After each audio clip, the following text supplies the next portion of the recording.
धाराशिव जिल्ह्यातील शेतकऱ्यांच्या कृषी निविष्ठे बाबतीत जो भ्रष्टाचार झाला होता, काही अधिकाऱ्यांनी जो भ्रष्टाचार केला होता, याबाबतची तक्रार मी खरीप आढावा बैठकीमध्ये केली होती. त्यानंतर कृषी मंत्र्यांकडे तक्रार केली होती, सचिवांकडे तक्रार केली होती.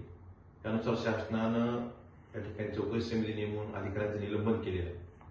पण ती कारवाई निलंबनापुरती न थांबता जी वसूलपात्र रक्कम आहे ही वसुली झाली पाहिजे.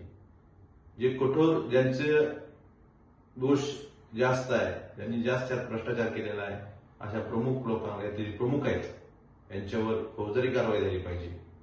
आणि मला शासनाला एवढंच सांगायचंय की ही योजना आपण डीबीटीद्वारे केली, त्यात पारदर्शकता येऊ शकते.